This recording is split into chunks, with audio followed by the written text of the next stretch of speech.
What's going on, everyone? Jeremy here from Unsleeved Media, and we have huge news in the Magic the Gathering community. News you have undoubtedly heard other people talk about, but what I like to do on my channel is not simply just read an article someone else wrote and present it as my own unique content. I hope to try and look at a specific piece of content or a change and provide my own opinion and ask for yours so we can have a discussion in the comment section down below. So by now you may have heard of the Metamorphosis 2.0 article, and I will leave a link in the description below because, again, I believe most people that watch my videos can read, and I'm not going to read just simply verbatim to you. But Mark Rosewater basically highlighted several successes, several challenges, and several changes. And I do like the CEO speak calling them challenges instead of failures or problems. But let's talk about what he highlighted and then what we think. So I'm going to share my opinion, but I would love to get your point-by-point rebuttals in the comment section down below. So what he called a success were a few things. We had more worlds per year. Fine, I guess. I don't know. I'll call that a wash.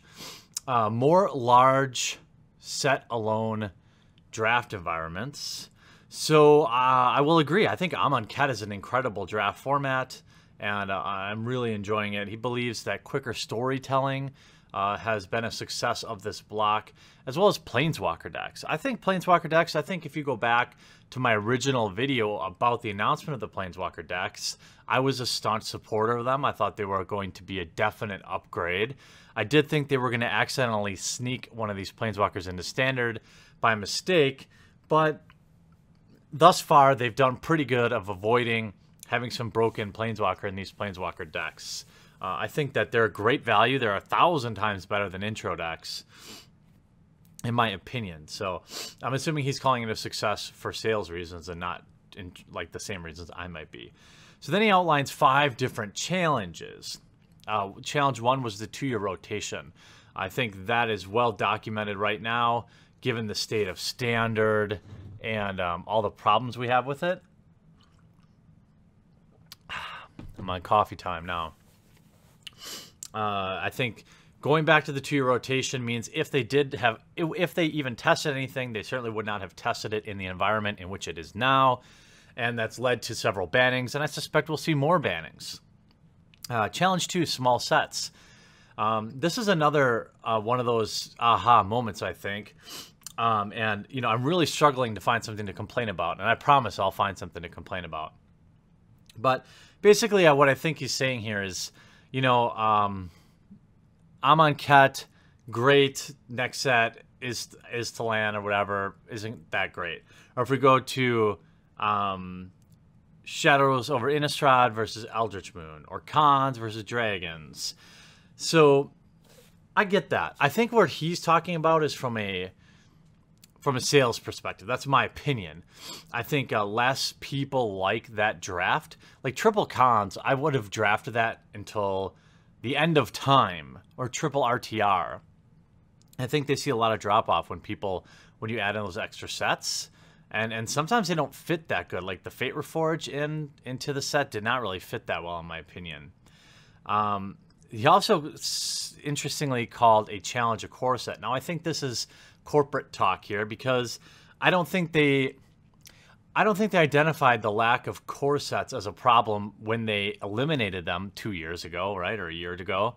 So I think they're just putting that one in there so that it can be another thing that they tell us that they solved. So that's a little weak sauce. I don't think they predicted, and they admit as much in the article, how important the core sets were. So how can you really say it's a challenge? Too much focus on the Gatewatch. Yes, yes, yes, yes, yes. Thank you.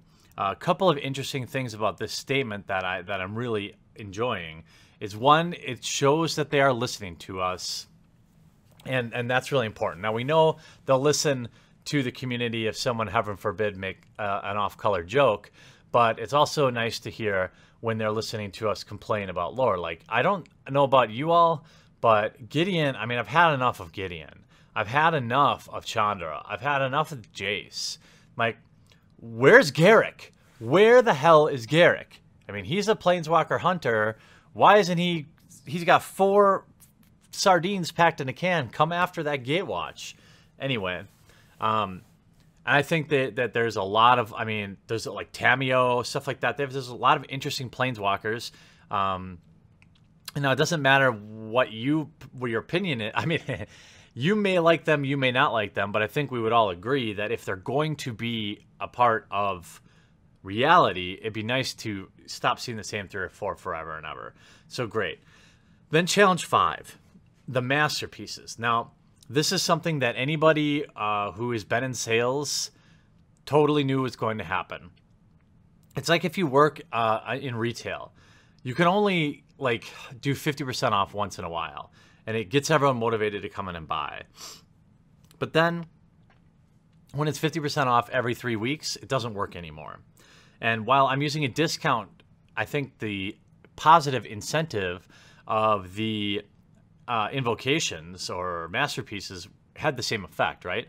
It worked greatly in Battle for Zendikar and subsequent blocks, but by the time we got to Amonkhet, I think it's twofold. One, there's only so many cards that they can continue to reprint as invocations and have them carry the value that they wish to achieve the goal of a lower cost standard. I never bought into their marketing wonk about lowering the cost of standard. Of course they put invocations in there to sell packs. Regardless of that, people got sick of them.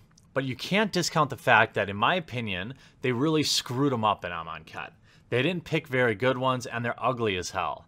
So, I mean, I think you have a multiplier. I think people would have gotten sick of them in the next couple sets.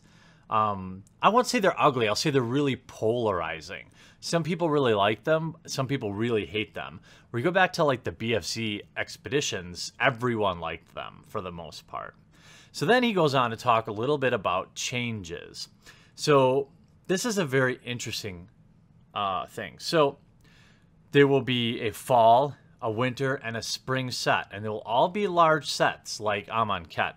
No more supplementary second sets, and all these sets will be drafted as triple. So it'll be triple, whatever it is. That's the draft, and I think that's good. I think that gives more casual players like longer to get good at the draft format. I'm a fan of this as someone who doesn't always have time to draft, but I'm curious what you think about it. Then that was going to start in spring of 2018, so sooner than you might think. The summer set will be a core set. So core sets are coming back. We all knew this when they leaked picking the name. And I think that was them just testing the water to see if people would be like, oh no, this is garbage. But I'm fine with it. I always drafted core sets. I like going to the pre-release. I like having that, being able to play Magic without having to study an entirely new set. Core sets are good for new players. I thought them eliminating them was very risky in the first place.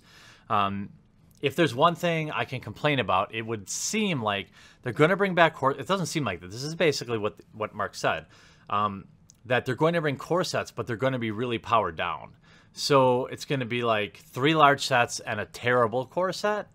And I thought they got rid of core sets because they never sold very well. So what he alluded to is like, hey, we're not going to reprint Inquisition of Kozilek in core sets because they're too confusing for new players. But at the same time, I'm like, you've got to put some spicy tamales in that core set. Otherwise, regular players like me are only going to draft it a few times and be done with it. I think they'll do a good job of that. In fact, what I might predict is they'll put the invocations in the core sets or something like that, and keep them out of the large sets, maybe. I don't know. Then they said they're going to have a different approach to the Gatewatch, essentially saying, hey, look, we get it. We're going to cycle out. We're going to use these same Planeswalkers a little bit less. They're still going to be our protagonists and so on. And then touching on the masterpieces, they're going to go into fewer sets. They will still be in the next set, I predict. I mean, that's what he said, but that's probably because they're already printed it. But the next set won't have them. And then in the 5th solution, he mentioned that they're working on things behind the scenes to do some better testing for the standard format. The only thing not addressed here, and I'm assuming that they're just smart enough to know what the answer is is I wasn't sure that the large blocks, I mean, none of that really addresses the status standard like the rotation would. So I'm curious to see if they think just more playtesting is going to prevent another Saheeli Rai or having to ban Emrakul or things like that. But it's very interesting news. It's a very exciting time in Magic. A nice shot in the arm right before GP Vegas, as a lot of us are starting to get burned out.